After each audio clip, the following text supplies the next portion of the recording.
What's going on, community? I am DJ Bricks, part of Grandma Worldwide Radio, and today we will be holding a community roundtable discussion. We have some leaders from the city of Pittsburgh and outside of the city of Pittsburgh, part of the Allegheny community or Allegheny County, in the building with us today here at Grandma, and we're going to just introduce everybody that we have here with us. So if you could tell us who you are and why you're fighting this fight for your community and for your county and for your city, we can start by doing that. I'm nervous. I'm Candace King. I was born and raised in Braddock, Pennsylvania. Shout out George Fetterman. Why am I fighting this fight? It's a fight that needs to be fought. We've been doing this for quite some time before the situation happened with Antoine. So this is just something that just happened to be publicized that is airing our dirty laundry, I guess you can say. But I'm fighting because it's a fight that needs to be fought. Hello, I'm Christian Carter, and I'm fighting this because I'm growing up. I mean, I'm used to watching black bodies, black boys and black girls die every single day. So this is a reality for me. And Antoine's not the first that we're going to see, and he's not the last that we're going to see. And this has just been an ongoing fight that needs to end. So that's why I'm fighting. My name is Amber Sloan. The reason why I'm here to fight, one is the work I actually started out was for the violence in the black community. I'm here because I'm tired of any type of violence, you know, whether it's violence by the police or the community, and I feel like I was a part of the problem, and I definitely want to be a part of the solution to change not just my community, but the city as a whole. Hi, my name is Brandy Fisher, and I'm in this fight. Mother, I'm in this fight because we live under a system that has been designed for to allow all of this to take place. And, you know, we need to become more educated about the system, how it works, so we can dismantle it and rebuild a new system. And so that's why I'm in this fight. It's going to take a long time, and I hope I see it in my lifetime, but I know it's going to happen. I'm Brett Grody. I'm an attorney with the Abolitionist Law Center, and about 10 years ago, I started working as a volunteer with people that were in prison, and I've dedicated myself to working to undo that system and the way it upholds white supremacy, class rule. And I went to law school in order to further that fight. And when I founded this organization, our goal is to provide support for incarcerated people and for movements that are fighting back against this system. So when movements are moving in the streets, we want to be there to help and support every way we can.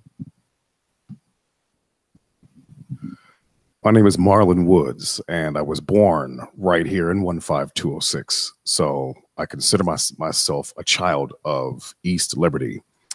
I'm here because it's my obligation. I'm here because I have black sons, and I'm here because my specific role in this endeavor is to provoke unity amongst our people.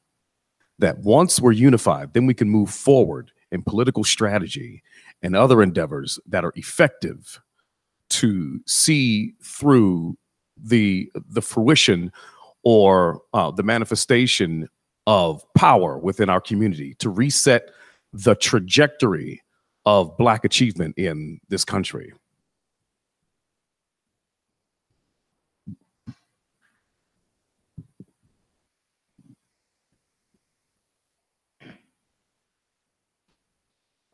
My name is MG Wacko, and I believe it's right to fight for justice because I have kids, and I want them to grow up learning education is fundamental, and they don't have to worry about the next person pulling something out on them and taking their lives for nothing.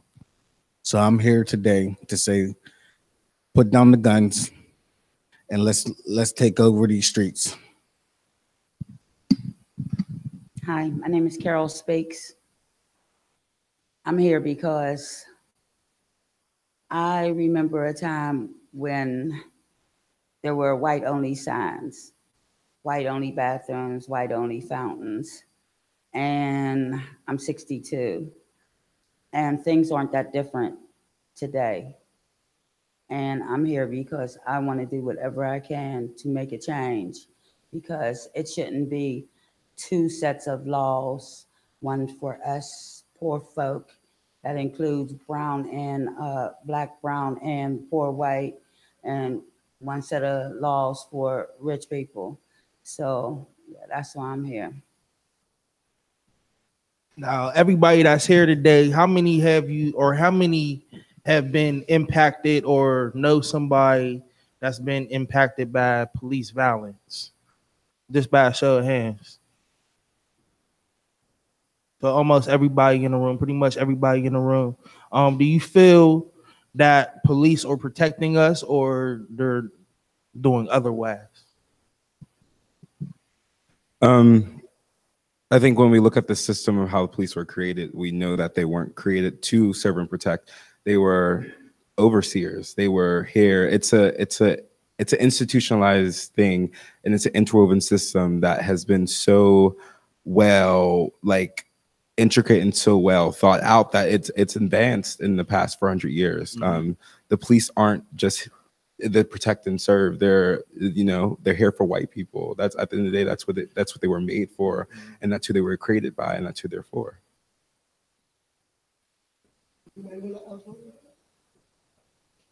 Anybody else?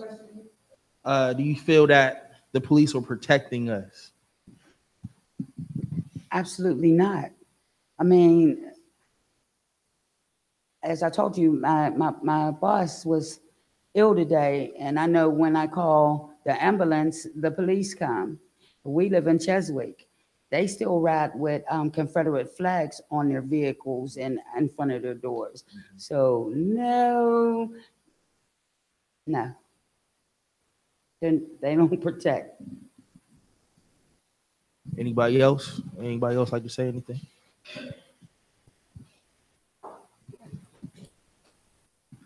I guess I'll be the unpopular one. I think that, Christian is right on point when he says the reason why police were even enacted or created in our country and what their purpose was. But I do know some people who become police officers because they really do want to either change the system from within, or they want to do right. They want to help their communities out. I know some Black folks from where I grew up at that became police officers because they didn't want officers to treat us like they were when we were coming up. So they wanted to become a police officer. So I do think there are some out there who, really got into the profession to try to do well. I know there are, Rochelle Brackney, when she was here, Pittsburgh City police officer, she was the only police officer that testified against the police officers that beat Jordan Miles, right?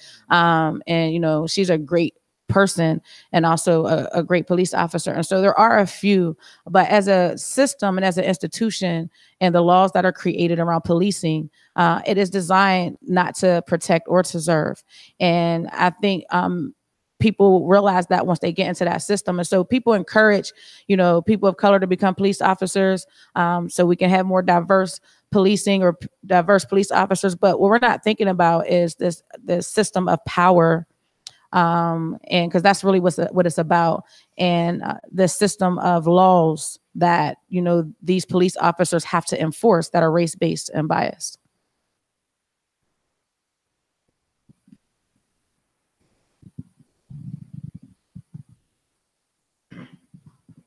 I would say two things. One, I was in a grocery store and I was being sarcastic to a older gentleman, and I said, "You remind me of my uncle." We ran into each other again, and he said, "Let me ask you a crazy question. Was your uncle a cop?" I said, "Yeah," because I was just playing around with him. He said, "Well, if he's still a cop, good luck, because I got out of there because the way they training people now, I don't want no part of it. It's not the same when I was a cop, because we was there to be on the scene. Now it's, us taking advantage of it." Another thing is, I'm probably the youngest in the room. And my first time up East Hills, 4 streets. They have 2 security cars that, take over the whole perimeter. And it's kind of crazy how there's nobody to protect these kids to even give them a little influence. So it kind of drives me crazy when we think about the word protect, serve. What part are you doing? Are you just protecting your interests of, I'm going, to do this job because, I want the paycheck and that's it. And whatever else come with it. So at the end of the day, that's how I think about it. Anybody else? Would anybody else like to answer that question? I'll answer it.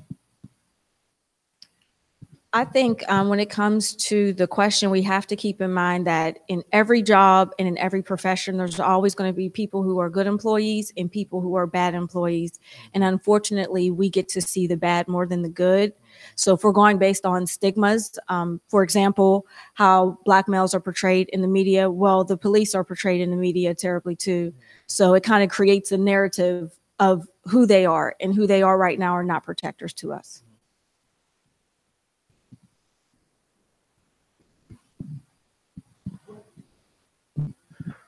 I would just add that one of the functions increasingly of the police is to collect revenue for the city, as corporate taxes and others have fallen on federal, state, and local levels over decades, and the rich have gotten richer. The police have been used to get badly needed revenue for city budgets that are increasingly strained. This was something that the Justice Department found in Ferguson, and it ends up enforcing a kind of regressive de facto black tax with the way that they issue fines and fees. And that would be something that would be worth researching in Pittsburgh and Allegheny County to see how it functions here, because I'm sure the same thing is happening and the data will bear that out. All right, so my next question is, most of us in the room have been a part of the protest for Antoine Rose Jr. Do you feel that the protests have been effective?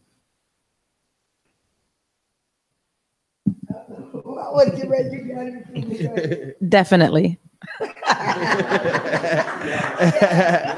Yes, I think what we got going on right now is so powerful in the city of Pittsburgh. We're showing the world that we don't need outsiders to come in and show us how to run something. I mean, we're doing it locally.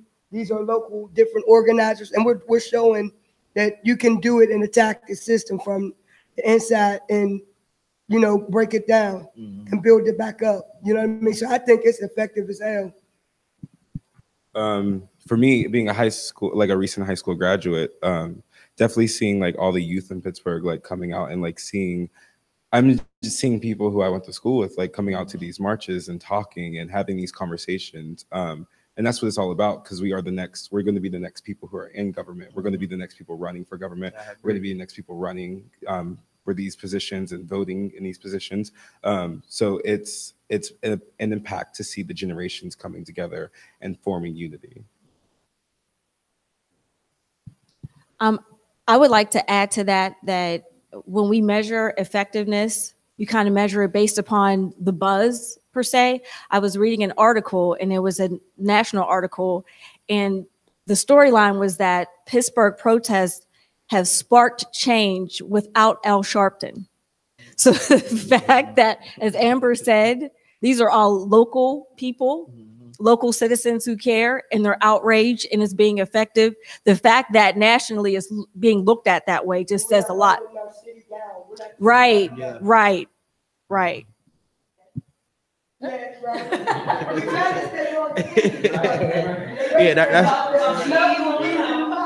that's a very important.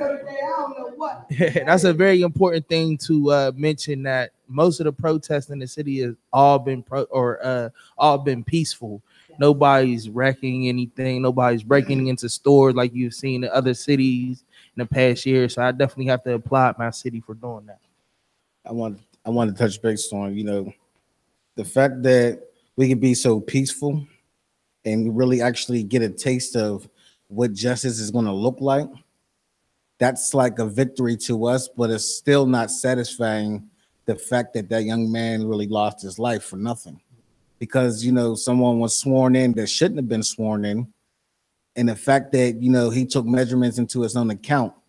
Now we have to look at the bigger picture and actually keep driving with the same energy and not looking at each other and degrading no one, but keep marching with the same energy, because we can be Martin and be peaceful, but we can also be Malcolm and get violent.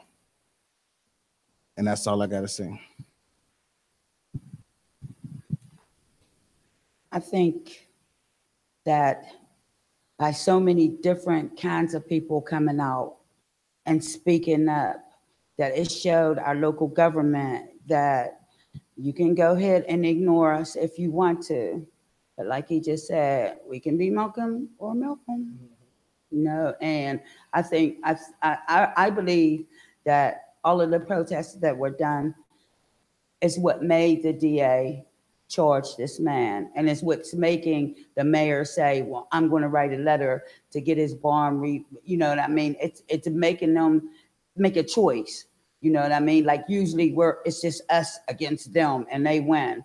But now you're like, hold up, they got some numbers out here, and they got a whole bunch of different kind of people. It ain't just a group of, you know, black rowdy people hollering and screaming and cussing at me. There's all kinds of people out of here with all kinds of education, and you know, so yeah, I think it's making a lot of people say, I'm tired of marching. Well, this is one march that I think really, really is working, and that's why the police are sweating us. Where y'all gonna be at? What y'all doing? Nah, you'll see when we get there. So I'm happy that you brought up that point. Can you all tell us about the meetings and the interactions that you had with community officials and local government? I think somebody people want to ask the other question. Oh, okay, yeah, we'll go back to the other question. So the question again was, do you feel the protests have been effective? Absolutely. Reason being, first and foremost, when you can affect the traffic system, Mm-hmm. and you can inconvenience an entire region, you know, and create this type of noise, that it becomes international news. It's not just national news, it's international news. Mm-hmm. In a peaceful manner that says that we won't stand for this anymore, and you're not looting, breaking windows out, robbing people of their flat screen TVs, and so on and so forth. You show it in a manner that's classy and in a manner that's educated. And it says that we know something greater than what history has shown other protests haven't. And so there is the support of the narrative that says they are wild animals, rather than civilized people coming together to stand against an injustice, a clear injustice. So emphatically, the answer is yes, but there are two sides to that. The protest is effective in the way that it creates attention, but there is also a flip side to that, where there are organized meetings privately, where you devise strategy and policy, and people raising their hands to say that I will step up into a role of civic duty or civic office, and have the unity or the collection of the people, not just black, but Asian and white and Hispanic, you know, banded together to support a particular person who believes that their skill set is to stand up and say that I will announce my candidacy into the political space. And so there are two sides to it. There is the protesting, but the protesting is in vain if there aren't strategy sessions around policy and people standing up to run for public office, to help to augment or to change or these the culture as it stands. And so to manipulate the culture as it stands. And so one, yes, it's effective, but two, we need to continue having private meetings around how we can be effective in the political space and in the financial space as well.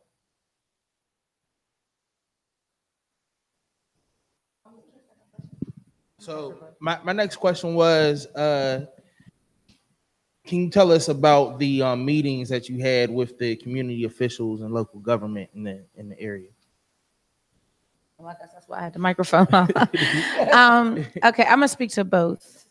First, I hear people saying that, this is the first time that we've had a diverse crowd of protesters. That's not true. I've been doing this for 8 years. And when we started doing this with Jordan Mouse, most of the people in the street were white. There were very little Black people that came out. And I remember people saying, I have a picture still, front page of the Pittsburgh Courier, and all these white people behind me. And I remember somebody sending me a message and said, "Why are you out there organizing with all those white people?" And I said, "Because you weren't there with your Black self," right? And so the difference now, and there was always a diversity of races, but it was less Black people. And the difference in these protests today are that there's more Black people out, more young people out, and more men, right? It's been Black women that's been surrounding me since I've been out here doing this work on the front line, and white women and men as well. The Asian community is also growing here. Our community is growing here. But when Jordan Mouse happened, what people are not realizing is that we've been doing a lot of work since then. We've been doing a lot of work educating our community, politicizing our community, because once we seen that this problem existed, we knew that's what's the answer, is that people needed to know what was going on so they could move, right? Because the more you know, the more you want to do something about it. And so we've been spending years educating our community, which has gotten people, I believe, into action. And the other thing is that Antoine Rose Jr. was murdered, right? That's I don't know the last time that has happened in this generation. I think it's the first time in this generation where they've seen someone locally here murdered. We've seen it on TV, right? We've had national days of action and solidarity with Ferguson and Laquan McDonald and other places, but we haven't had that here where somebody was murdered and to see it in cold blood. And I think that has the trauma of that, the anger of that has sparked. You're going too far. This is getting worse, and if we don't stand up now, it's going to continue. And so I think it's this urgency of now, and the blatantness of the injustice in our face. And then lastly, as far as the political officials, what Marlon said is real. The protests definitely have been effective, and it's a puzzle, right? There's not one thing that is being done that is making this happen. It's all of the things together. It's not one person that is making this happen. It's all of the people together. And so the reason that is different now is, one, we're more organized than we were in the beginning. I know our organization, the Alliance for Police Accountability, is. Two, we're armed with greater knowledge than we had before. And three, there's just a will to thrive and survive that is present in our younger generation, that is feeding the next generation. And if you are not jumping on board, you're getting left. And so you're going to have to stand with the young people and stand beside them, whether you like it or not. And you better get your energy up. You better get in the gym. You know what I mean? You got to get ready to march 5 miles or for 5 hours. And another thing is that this is not marching. We've been protesting. We have not been marching. This has not been kumbaya. We've been out here on the front lines. These police have been wanting to hurt us. It's real. And so, and with the political officials, that has been the key. We've been protesting in the streets. We've pressured the district attorney's office. We sat in the district attorney's office for days with New Voices of Pittsburgh. We sat in the mayor's office and shut it down, ordered pizza because we were there for hours. The difference this time is that political officials are afraid to lose their seats, which made them come out to speak up. They see a force going on in a region where people are running for office and winning against people that you would never think that they would be. And so we also have built relationships with some of our political officials over these past couple of years. So we're able to pick up the phone. We're able to text them and say, hey, what is your position on this? Right. And we built power in the community. So now we have politicians scared. If I don't do this, they're going to come after me. Right. They're going to come after me. And then because of all the protests and because of all the work, we have encouraged politicians to be able to stand up and not be fearful, because they're like, if I stand on the right side, they're going to make sure I stay in office. Right. And that's how you win. It's this political strategy. It's political power. And the DA didn't just jump up in the middle of this. We've been planning this for a while. Right. We knew we needed a new district attorney. We didn't know Antoine Rose Jr. was going to get murdered, but we've been planning this. And so it's just that things are coming together, and people have been working behind the scenes for a very long time, strategizing politically. And that's why there's a difference. That's why he had to charge him, because he had congressmen calling him saying, you have to do something about this.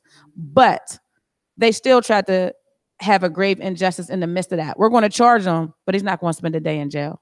And he's not going to lose his job. I think even looking at the meetings, the private meetings that have been going on, we have to talk about, there's a whole new generation of voters, like people my age are now starting to vote. And with that is coming with this whole radical, like a lot of people are a lot more radical, a lot more of the new generation of voters is radical, and they understand what they want. And when we talk about this gun violence conversation, we have to look at the NRA. We're talking about, we don't want people who are in Congress, we don't want people in power who are supporting the NRA, who are supported by the NRA. It's also students know what they want. Students know what they want. The youth know what they're looking for. They know who they want in power. And, we're out here registering people to vote at these protests. It's all about, we know that protesting is just one form of activism. Now it's really taking the polls. It's supporting our candidates, supporting people, canvassing, knocking on doors, making sure that people know who they need to vote for. Anybody else like to answer that question? All right, so my next question is, what steps do you think are needed to be taken in order to combat the issues of racism facing Allegheny County? That's a loaded question. I just started off. My 4-year-old has been singing that chant. So I'm working with this small group of people. This is one of the background things that's happening that no one really knows, in addition to protesting and registering people to vote. We're trying to rewrite bills. We're trying to draft a bill that, for example, when it comes to first responders, we want to make sure that these are people that are not coming to our neighborhoods to answer emergency calls that have a racial bias. So what we're doing right now is looking at all 130 boroughs and seeing how they do things, how they hire people. We found that typically, in most instances, it's a detective that's already on the force, and he's going to hire someone who shares the same cultural beliefs that he does. We've also done a deep dive into the psychological test that's given to police officers when they're in the police academy, and we've learned that none of those questions are designed to identify any type of bias. So we're looking to draft a bill to make sure that our first responders aren't biased. That's one. On the other side of that, the second thing that we're doing is we're actually looking at police-involved shootings and having them handled on a state level. So we're doing all the research, putting everything together, and we plan on presenting this to the House once they're off of recess, because they're on recess for 12 weeks. So there are things that are happening and that we're doing that is combating it in ways that may seem small, but when they come to fruition, they'll be big and impactful. Okay. Anybody else? So my next question is, I'm sorry.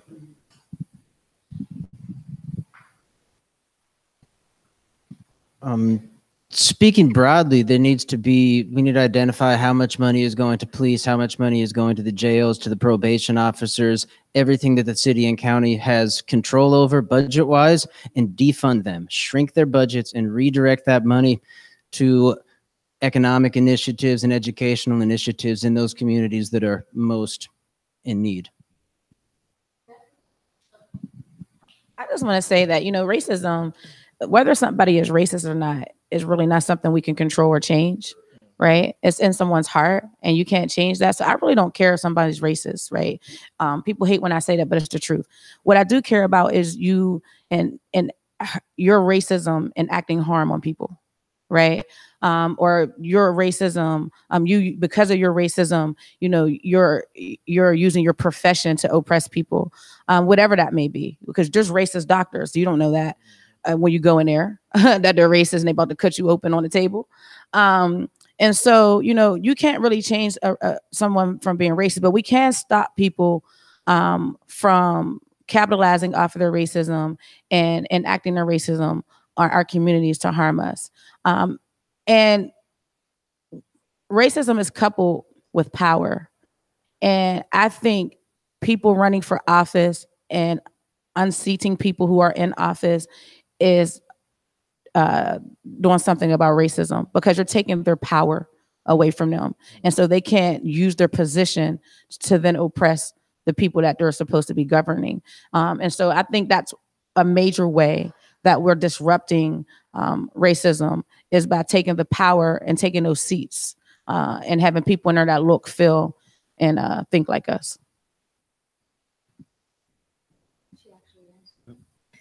Okay. All right. So my next question is, what do things look like in an ideal world? Every Black and brown student has access to free education. I think that education is important, and education is it's key for a lot of people in our community. And I think for a lot of Black and brown students, they have not had access to equitable education that actually educates them and actually teaches them, because the first thing that Black students are taught is slavery. That's the first thing they are taught. And we learned about the Holocaust since kindergarten. So making every Black and brown student should have a right to education that is equitable.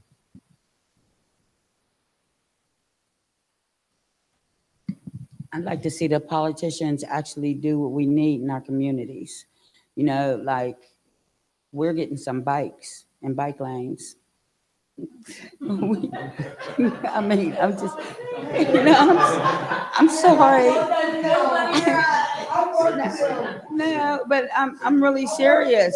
We need rec centers, because what used to be rec centers now or corporations, like you go to the Y, you have to pay, you can't hang out. Like, you need some place where young people can hang out, and they're hanging out around older people that they trust. And maybe just somebody will say, JoJo's thinking about, you know, doing something to Becky or Tom or whatever, you know what I mean? We don't have anything like that anymore. And then when we asked for it, we got what, and I know I'm gonna get in trouble for this, but I really don't care. We got this thing, I don't even know what the name of it is, but some kind of way the police get the money and they do mediations and stuff, and it's all involved around the police. Who's going to do that? We need our community to take care of our community. We don't need involvement from people that we don't trust. You know what I mean? And basically don't like us. So yeah, I think an ideal place would be for our elected officials to hear us and give us what we want, because we did not ask for bikes and bike lanes in Homewood. That's why he's gone. All of them say it's a number. Don't know that. I just want to say, I used to work at a program, and it was called CFE, Center for Family Excellence. And they basically took kids that were basically from the court, but they was also taking kids from the streets. Now we can get programs like that, you know, some of this money that we're paying these cops to do nothing, to sit around and eat donuts and coffee all day, then maybe, you know, we'll be able to save a life or keep some of these youths out the street. Mm-hmm. I mean, there was activities for them, you know, they went on field trips, they took out of town trips, stuff that was funded by the state. But, you know, it was only one program in the Hill District. So we get a lot of these programs that are able to actually get funded money and be able to, you know, keep the youth away from the video games and all this pollution, music, and whatever else it might be. So, I mean, that's the start. Anybody else? Anybody? I just want to piggyback off of that. Everything that everyone has said is great, as far as what the ideal world looks like. To me, those are all stepping stones to combat white supremacy. At the end of the day, that's what it comes down to. If we have the kids that have something to do and they're in the rec center, we need to be teaching them how to career map to figure out where they find their power. Unfortunately, we have kids that don't know what they want to do. Or, they start in football camp, sorry, y'all, in football practice from the moment they're 5 years old, and their only dream is to be a football player or an NBA player. Well, guess what? We need investment bankers. We need someone to give us credit to start businesses. We need HR directors. We need teachers. We need accountants. We need lawyers. We need neurologists. There's other cultures that from the moment the kids are born, they say to their kids, you are going to be a doctor. And they say that every single day until they become a doctor. So although it's great to, have the rec centers and cones with cops, we need to start career mapping for our children and give them some hope. People cannot thrive without hope. So we need the rec centers, but we need the education. But let's not get the free education until we know where we want to put these kids. Everyone's not going to go to college. We surely need carpenters. We surely need electricians, because at the end of the day, if we're building Black power, we're going to need people all across the board. And so that starts from the very beginning. And an ideal world for me, combating white supremacy would be that. So my question for you is, how can we find these mentors in those positions as doctors and lawyers to come apart the movement and help out our youth stay out the streets and become a better person and have better goals? I think a lot of those mentors are next to us. I think a lot of those mentors are around us. I think for me, I've been surrounded by so many great people, and it's about really having those real conversations and really introducing those people, because it doesn't take anything to make a connection. It's, hey, how are you? Look, I have this other person. It's making those connections and really having those real conversations. And it's really we have to start at home. We're really going to have to, and it's teaching value, also teaching our Black children value, like every single day would just value them, because the very act of them being here and walking out that door is a resistance to the world. So teaching them that value and teaching them how important they are, it really starts as it's a concrete foundation. I want to touch base on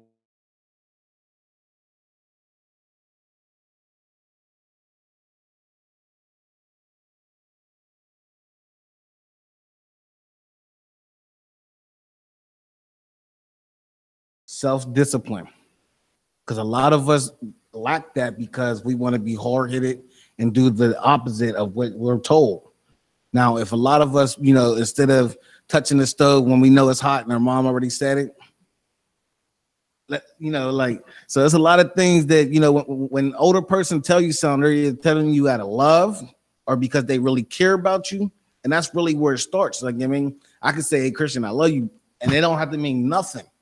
But he knows that that's a friendly love and ain't nothing about it. Love is just, an action. So we have to just start from there and show these youth, show these babies that, it's more to this world if you open your eyes.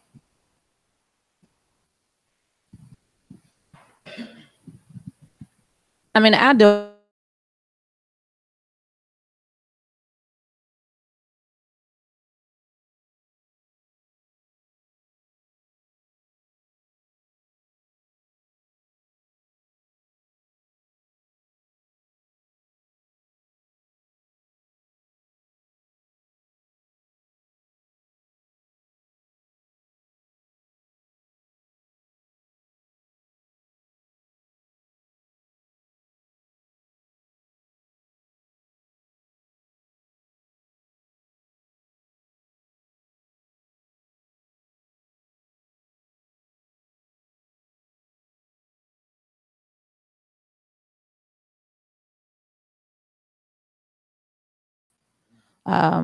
This class system that we have, even historically, when it started in history with the class system, it's created this way. And if we study more, which would be my last ideal world, is that people read a book consistently, right? Like it would be ideal for me if you went from one book to the next, to the next, to the next, right? You don't need a classroom, just to read a book and educate yourself on history and how we got here. And it would help us be able to change it.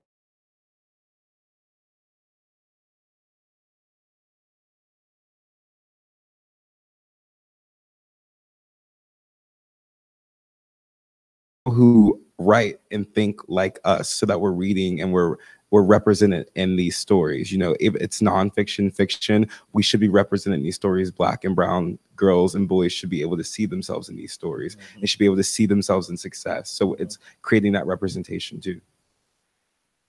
Okay, so my next question is, how does it make you feel when people correlate police violence with gun violence in our communities? Well, Hey, no. well, we know that the reason gun violence is in our community is because of white supremacy. So looking at that system, you know, you got to go back to Reagan. You really have to look at the history of how drugs were put in the community. It was all a system that was created to oppress us at the end of the day. And that's the short answer on that. And I'm gonna let somebody else speak. I just want to say, basically, violence is violence. I mean, there's no way to justify anything, whether it's black, white, whatever. At the end of the day, we just need to man up, take that L, and call it a day. Let's go get a soda, let's go get a beer, and be adults about it. Simple as that.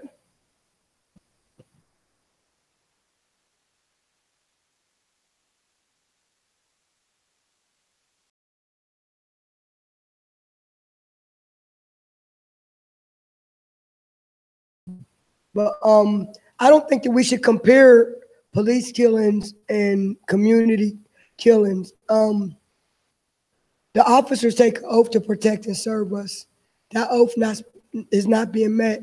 However, when a young black man, woman, white boy, anybody doing any gun violence, they are charged most of the time, and they don't get a bail. So in a situation with this officer, and the disparity between the officer killing someone in cold blood and this young man allegedly grazing somebody with a bullet, a $250,000 bond straight with several signatures, and an unsecured bond is completely, you know what I mean? So we can't compare that. You can't compare. If Ray shoots somebody, he's going to jail. Exactly. You know what I mean? Ain't no such thing as comparing it, and I can't stand when people do that. We working on that in our communities. The conversation is a real one. I think to have within the Black community, it's a real conversation that we need to have for ourselves, to care about. What are we teaching our youth that are important, and are we having these conversations? When I say youth, I mean, like, 3, 4, 5, 6, 7, 8, 9, 10, 11 years old. Do they understand why there is such an outrage around police shootings? And I think it's on us. The onus is on us to educate them that it's around the injustice, right? What is being protested is not just the loss of life, because Leon Ford did not lose his life. Jordan Miles did not lose his life. Dennis Henderson did not lose his life. The Ill brothers did not lose their lives. It's not about the loss of life. It's about the injustice that we are being faced with every time a police officer enacts harm. And when we see that, we've seen it for years. We've seen them sick dogs on our ancestors and our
jail, and he is free. The young man that they're accusing of doing the shooting in Braddock, that they accused Antoine of first, has a $250,000 straight bond. And when you call a bondsman, if he needs to get out, you have to pay $12,500 to get him out of jail. He's 17 years old, not a flight risk, has no money.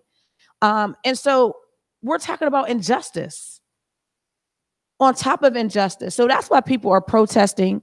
That's why people are in the streets, because when the victim, when the aggressor and the criminal wears a badge, the system protects them. When growing up in America, when I'm 16 years old and I can watch white boys shoot up a school and then they get to go to Burger King, but then I watch a 12-year-old boy play in the park with a BB gun and he gets shot. When I watch Sandra Bland sit on the highway and be complicit to these, and then they say that she killed herself. When Mike Brown's body rot in the street like a modern day lynching, like this is the America that I grew up in. This is the history that I watched. I watched the government let people in Hurricane Katrina die and still struggling in New Orleans to make a living, to put pieces of their community together. Because if we look at the real history of it, they knew that the levees were going to break. When we look at the real history of it, we knew police brutality never ended. So when we say history is repeating itself, it never stopped.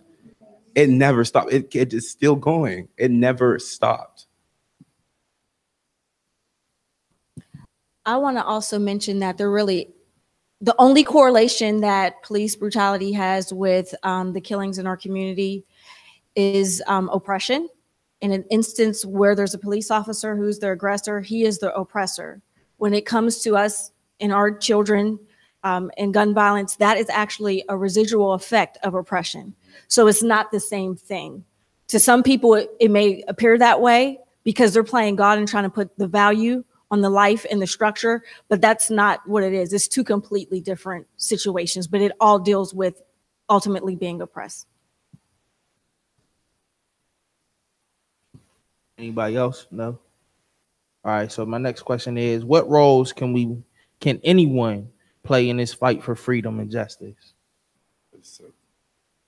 There's so many. I mean, if you're not coming out to the marches, it's registering people to vote in your community, talking to youth in your community, making sure that when they hit 17, they know that they need to be registered to vote. Like registering to vote is such an important thing right now. And the next 2 years is going to be important. Voting in your local elections is going to be important. And it's really starting those conversations. Like we really have to sit down and really start having those real conversations, because protesting is one thing, but calling the governor, having a sit-in down at the mayor's office, those are all other ways of activism that you can start doing. I just want to add in there, not only registering to vote, but actually going out and voting. There's so many people that I know that be like, no, I'm not voting. I don't know none of these people. You need to learn and you need to do your research and find out who these people are. And another thing, that means carpool. Like start taking people down to the voting booth, like start telling people where they can vote, and like getting people out there so they know that it's accessible for them to be able to vote. I just want to throw this in there about voting, since we on it. A lot of times when we get arrested and we're convicted of our crime, a part of the once you're sentenced, the agreements is they tell you you're not allowed to vote. You are allowed to vote once you're released from your incarceration. While you're incarcerated, you cannot vote. But once you're out of prison, you can vote on parole or probation. And that's a message that we need to get out there to people, that you can vote as a convicted felon. Don't let them deter you in thinking you can't, because your record in the state of Pennsylvania. Vote if you're in jail. From an absentee ballot, that's what I thought. But if you're not convicted, but once you're convicted and like you're in federal prison, right, it depends on the municipality, and that's something that we got to have a conversation about. Okay, so the difference is you can get arrested today and you'll be in a county jail, right? So they're holding you in a county jail because you can't get out because you can't pay your bail, right? And election time comes up in November and you're still in jail. You can vote by absentee ballot. You have not went. Right, that's what I just said. When you're in a county jail and you're arrested, you're waiting to go to court, right? But you're still incarcerated. and you can vote by absentee ballot. You have not gone to court. You have not been convicted of anything. And in state of Pennsylvania, even after your conviction and you're released, you're allowed to vote. In some states, you still can't. But in the state of Pennsylvania, being a ex, someone who was previously incarcerated, you're allowed to vote.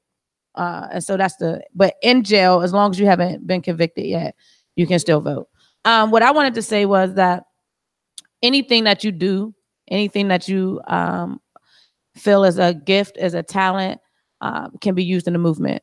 Whether you draw well, whether you are a DJ, whether you take care of children, whether you know how to cook, whatever it is, it can be used in the movement. Everything is needed when it comes to this work. And there is a place for everybody. The people who work the hardest is the people you probably see the least, often when it comes to these movements. And so, don't assume that this is too sophisticated for you or is too much. Or, I came off the couch, right? I didn't go to school to learn this.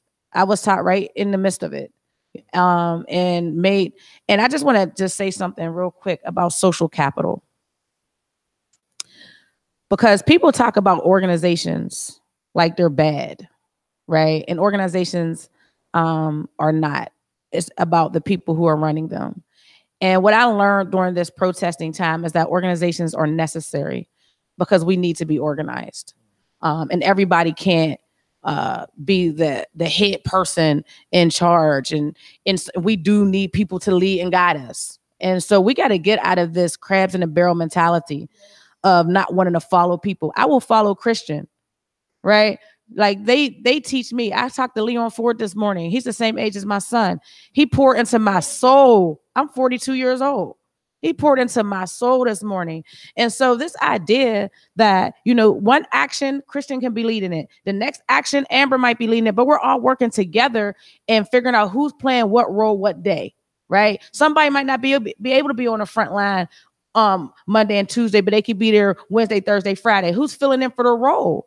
So we don't get into this work to get fame. This is not about you getting a name for yourself. It's not about you coming up.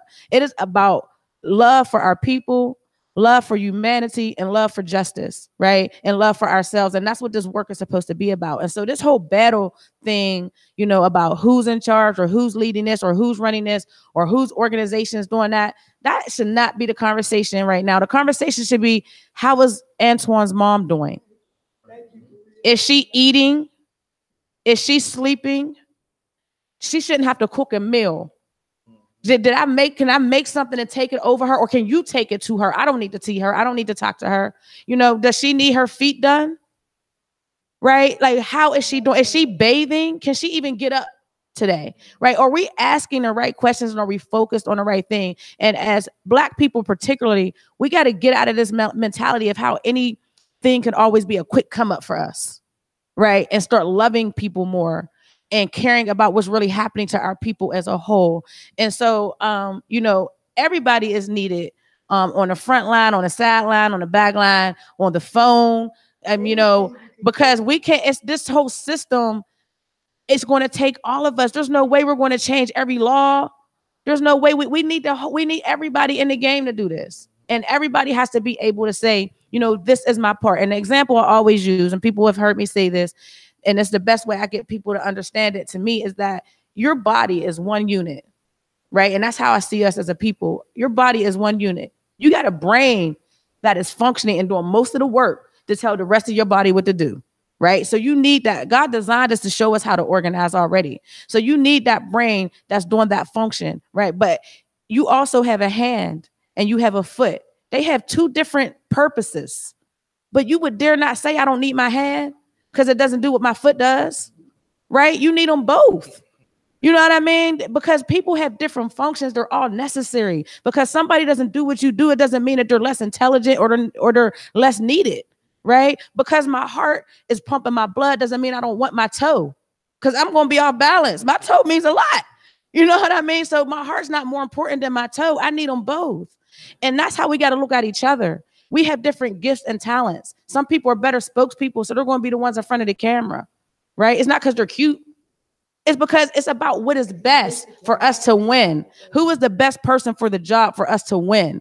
What is the best plan of action? We can all have an idea, but we're going to take the best idea, not because Amber said it, not because Brandy said, because it's what's best at the end of the day after we all discussed it. And that's how we got to move, and that's how we're going to win. And I can't impress that on people enough. And we got to start using our money more wisely. We can't keep buying weed and going to the bar every weekend. We got to take some of that money and put aside to put back in the hood, to put back in the movement, because they got millions of dollars behind them. You know what I'm saying? And we know we got a couple dollars. You know, I know loud is expensive. You know what I'm saying? I'm being real. I'm talking to my people. You know what I mean? Loud is very expensive. And if you could go ahead and buy that little gram that you're doing, and you could spend that little $20, you can put $20 aside and give it to the district attorney. So the next time your butt is in trouble because you got that weed on you, you're in front of somebody that understands.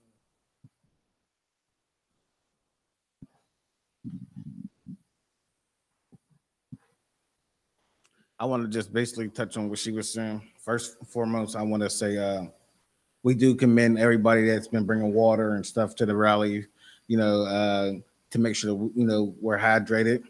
You know, I never seen pizza so big, you know, but I'm gonna keep it real. You know, very tasty. But yeah, I stand behind Amber, and you know, she's been telling me, you know, speak because I'm not afraid of the camera because I do music, and I'm like, you know, I'm not afraid, but I'm just a little shy because I've been off the cameras for real. But I'm like, you know, it's time to stand up and stand for something. I don't want to keep falling short and not being accountable when my people need. So whether this is my brother, whether this is my sister, my aunt, whatever, if we can all come together as one to be unified, then they can't divide us. So we'll stand strong, and I don't care what they say. Can't take us all to jail.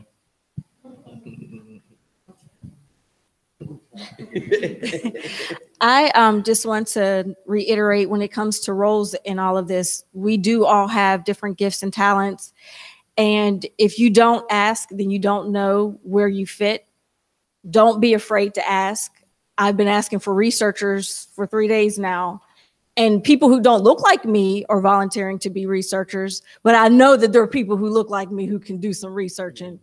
I know a few babies' mamas who do some research and can find out anything. Yep. So just ask. Don't be afraid to ask. You know, nothing is too small. Nothing is too little. We need everyone. Like everyone is saying here, we all agree that we need everyone. We're coming up against a force, a systemic force that has been around pretty much for as long as I've been born and everybody else in this room. So we need you.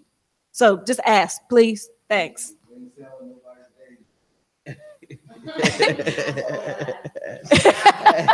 That's right. That good black don't crack. Yeah. Anybody else want to answer that question?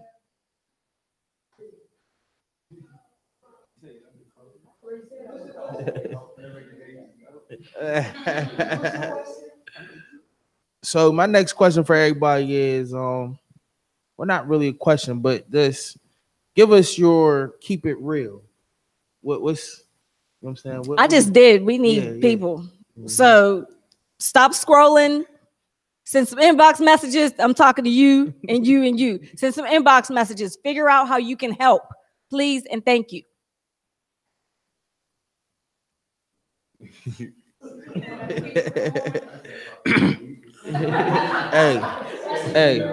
Hey, we raw on Grandma Worldwide Radio, so you know, speak your mind. Speak your mind. Listen, I'm gonna be as honest as possible. Rich chicks in a building, and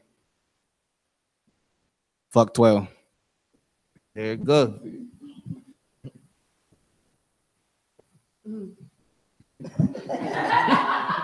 No, I'm not gonna say that. I'm learning to be, yeah, I mean, to keep my thoughts to myself. Keep it real. All right, I'll keep it real. Keep it real. Is this on? Why the fuck did it take you so long, Jason Lando, to report and get an officer to my house? Why did I have to wait 12 hours for you to send somebody? That's my keep it real.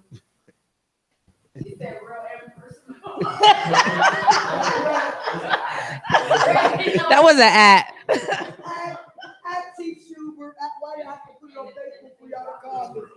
They listening. They're listening. They're listening. Now, my keep it real moment is honestly, stop trying to reinvent the wheel, right? Like, stop being an opportunist. Go support somebody already doing the work that you are interested in doing. There's too much work to be done for us to be competing like this is a business, right? And that's just my biggest frustration with the entire movement. Is that, you know, we need to stay focused on being unified and supporting one another, right? So in the activist community is not a very large community in Pittsburgh. We're very close, you know, very close knit, like family, and usually very respectful of one another's work, right? And so the whole point of having organizations is because there's so much work being done, you can have a group focused on this, right? So like my foot's focused on keeping me up. My hands focused on feeding me. Like, you're focused on what your function is. And so we need these different groups, entities, or organizations to be focused. And when they make a call, I'm going with them, right? When my Muslim brother said we got to go ahead as action about this, you know, they're trying to ban Muslims from coming in the country. There's going to be no ban, and it's solidarity. I'm like, yeah, they're trying to ban us too from being able to be black. So we standing with you. We right there. We go support them. We organize with them. We're right out there. We push our people out there. And so, you know, that's what we have to do as within our communities is when I see, you know, if somebody calls me, if there's a bill that comes up and they're trying to ban abortion and I feel like, what? I don't want that ban. I'm not going to take that up upon myself all of a sudden and start organizing, call people. I'm going to call New Voices because that's what they do is reproductive justice. I'm going to call Latasha May. She leads that. And I'm going to say, sis, what's up with this bill? I want to support this. I care about this. What y'all doing about this? And they do the same with me. And so that's the way that we kind of operate. And that's how we keep things organized and keep things focused. And that's how we win movements. We don't need a bunch of different fragmented things. And I think that starts to happen sometime.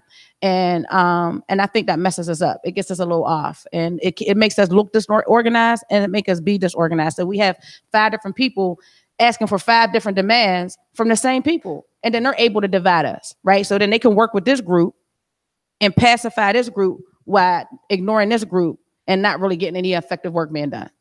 And that's what happens often. And we call it co-opting sometimes. But it's a real issue that they will try to divide and conquer. And that's what's been going on in Pittsburgh historically with our Black leadership. And that's why I say they've been bought and sold, is because, you know, there were certain groups that would work with politicians as long as they got funding for their nonprofit. They wouldn't really fight for the real change that the community wanted to see. They would say they would go in a meeting, you know, they had the meeting, they come out with a check. Right? And we still out here fighting 20 years later for the same stuff because people will allow that to they see the division and they play off of it. And so we're hurting ourselves when we do that. I think to keep it real is that I think something that you just said was so beautiful is because all these movements are so connected in such a weird way. When we look at environmental issues, it's like we have to look at the environment of the Black community. Why are our pipes so dirty? Let's look at the lead in our water. Like, that's a real issue that's affecting the Black community. That's also an environmental issue that we have to create and change. We look at climate change. Climate change is a real thing that affects Black people. It's not like police brutality is just one thing, but all these things are so connected. The separation at the border. This is not the first time we've seen separation. I mean, Black moms birthed their children and had to sell them for the highest bidder. Like, this is not the first time we've seen separation. So all these issues are so interconnected. So it's like real community organizing with real people who have been doing this work for a long time.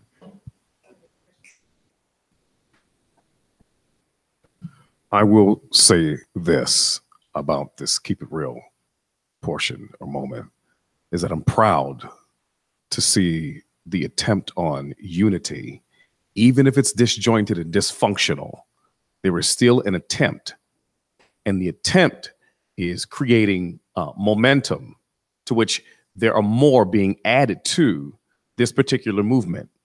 And so we have different names for it. It's activism and community development and whatever the case may be, whatever you choose to label or call it. I see it as culture. And more importantly, I see it as community. So this realization of village is beginning to happen. And I call it a system, a hurricane to which cannot be stopped. And so I'm really proud of those who, you know, took a seat to provide the reflections, and those who are on the street and those who are in the private room, and to this platform that you provided here for us to have to dialogue and to share, to continue this particular thing, because it is picking up momentum. And there's one thing about momentum is that it is a force within itself.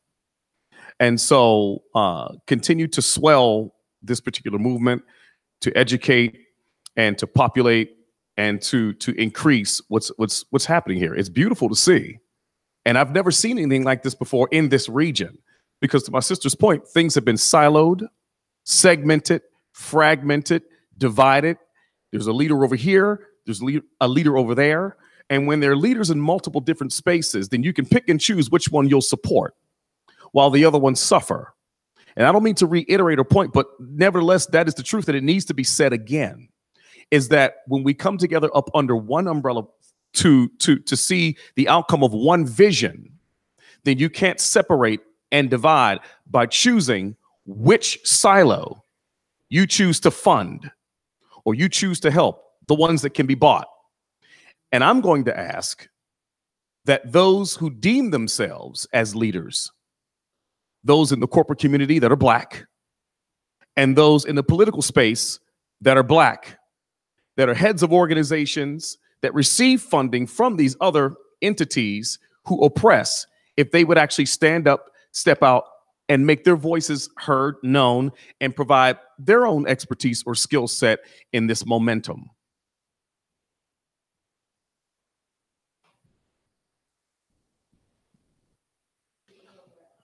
All right, I'll do my best. I spend most of my days in communication with or working on behalf or in collaboration with people that are incarcerated. So I want to offer to anybody that's listening to this to get in touch with us, the Abolitionist Law Center, or any of the other organizations that work with incarcerated people, and let's try to keep their voices present in these movement spaces. We did this at a candidate forum in May, and questions were being put by people serving life without parole sentences, which they call death by incarceration sentences, to Jake Wheatley, to Summer Lee, Sarah and Amarado, 3 people who wanted to win their elections. We now have them all on record saying that they support parole eligibility for lifers. And there's thousands of people from our communities that are not present, that are locked away in these concentration camps. And the ones we've been in touch with, hundreds and hundreds of them serving these sentences where they have no promise of release. Where in Pennsylvania, life means until you die. And they are some of the most committed people to their communities, to their families, towards redeeming themselves for harms they have done. They're mentors. They are assets that the community needs released and returned back in order to help with the problems and to be part of our movement. So we want to be a resource that's going to help facilitate ways to bring their voices and participation into the movement spaces as well. Keep it real enough, y'all. This man, I just want to say, we talk about political prisoners, right? And we talk about free political prisoners. He's freed several political prisoners, right? We got to give that up for him. I mean, literally has helped to free several political prisoners, and most recently. And so, and he's a white man, right? And so I want to bring that to the forefront, because there's been a conversation around these protests about, Black and white, and how Black or white people are treated. And people questioned the fact that, when white people were on the front lines, when the police were coming, and everybody's like, okay, white people, make the front line. Well, I just want to express and explain something. Like I said, we in our organizing world and in activism are like a family. Even, our white brothers and sisters who we consider allies, because they're not directly impacted by the issues like we are. And the system hasn't been designed to oppress them, and they get to operate in their white privilege when they're able to. And so, but they have that understanding as well. And so they voluntarily say, we know the police are going to be slower to shoot us. We know the police are going to be slower to hit us or beat us with their baton. So we're going to get in the front. When they start to get aggressive, we're going to stand in front of y'all, because we know they're not going to be so quick to do that to us. And we are a very inclusive movement, extremely. You cannot win this movement without everybody. And the reason why we're inclusive, because the issue is the people versus the system, right? But we can't deny the fact that the system is still oppressing Black and brown people. We can't deny the fact that the jails are being created based off the third grade reading scores of our kids, right? We can't ignore the fact that we are a very small number in the population, sometimes 13%, 26%, depending on how you're looking at it. But then we're the majority of the population locked up in jail. That's not by accident, and we can't deny that. And so when we have those conversations, we're talking about the reality of what's going on and what's happening. But we have, we're all one unit and all one family, and people don't know, because Antoine Rose Jr. Was biracial, right? We have people in our movements who have,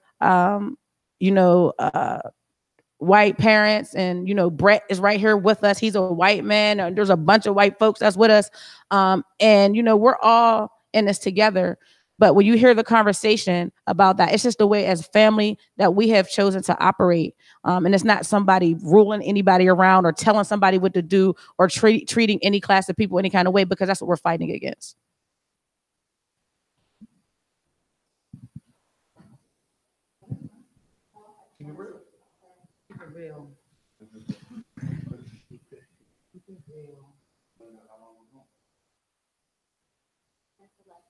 I did not ask.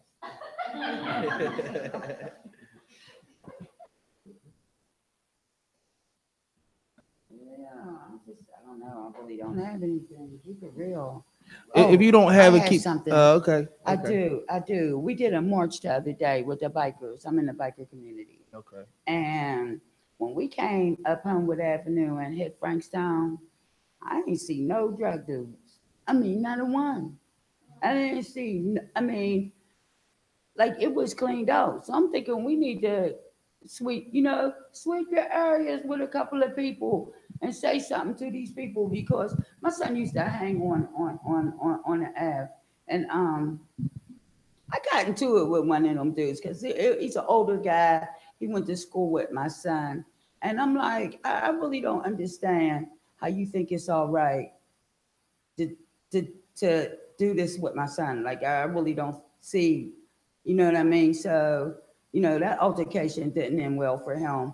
But I'm just saying, like, check. Y'all know these older dudes, check them. No, I'm serious, because that's my child. I've buried one. I've got one doing life, another doing 10 to 20. This is all I got left. I mean, the other ones are there, but he's here. All I got left. Yeah, I had, it's, and I'm not saying be violent. I'm not saying that, but check these people. Y'all know them. Check them. When you talk about, we talk about a lot about accountability to police and the government system, but we also got to hold some of our granddads and uncles and moms accountable for some of the shit that they do at home. And that's like having that real conversation about real privilege, because at the end of the day, some of us have privilege in spaces that we don't recognize, and we got to sometimes check ourselves and check the people around us and hold the people around us accountable. So my last question is, and many of you hit this point already, but what's the next step? What's the next step to keep this movement going? And if you have any last remarks, and if you want to say your name again and mention where people could find you or your social media, we could do that as well. So if everybody can answer that question for me. I'm gonna end it like this. Antoine Rose was a freedom fighter, and he taught us how to fight. So we gonna fight all day and night until we get it right. What side are you on, my people? What side are you on? What side are you on, my people? What side are you on? Jimmy Whopper was a freedom fighter, and he taught us how to fight. So we gonna fight all day and night until we get it right. What side are you on, my people? What side are you on? What side are you on, my people? What side are you on? Oh, well, you definitely can look for the name is Christian Carter, and you can look for Youth Power Collective on Twitter, Instagram, also Facebook, Christian Carter, Instagram, Christian Carter too. Oh, is that what- Get a promotion live. No. I'm Amber Sloan. You can find me on Facebook, Amber L. Sloan. And I got all the live coverage for you. No cut corner. Brandy Fisher. I'm on Facebook, but we're having a community meeting on Thursday at the Kingsley Association at 6:00 for everybody who wants to stay in the fight, right?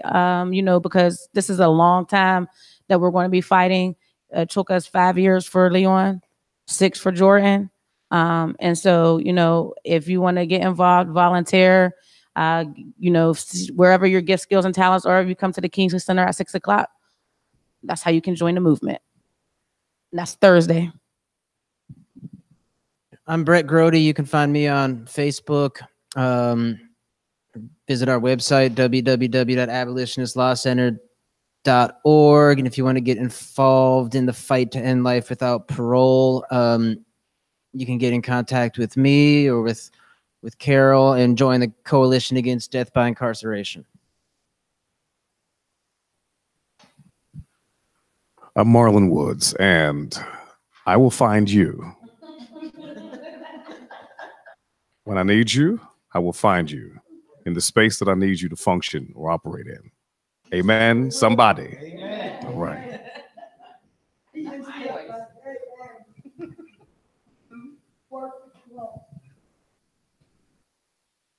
you say who you were? Oh yeah, you sang the song. Yeah. Okay. Carol Speaks, Mama C. I'm on Facebook, on Frankstown. I'm out there a lot of times slinging condoms. I want to save a life and prevent a life that you don't want. I am Candace King. My Facebook name is Candace King. You'll find me being outraged and over-informing you about things that you probably don't want to hear about, or trying to get you to buy up the neighborhood. I'm a real estate agent. Buy your hood. Please buy your hood. And this has been a grind mode production. Good. I thank everybody for coming out today. DJ Bricks, make sure you tune in to all the shows that we have on Grandma Worldwide Radio. And we out. Yeah, shout out to Leon.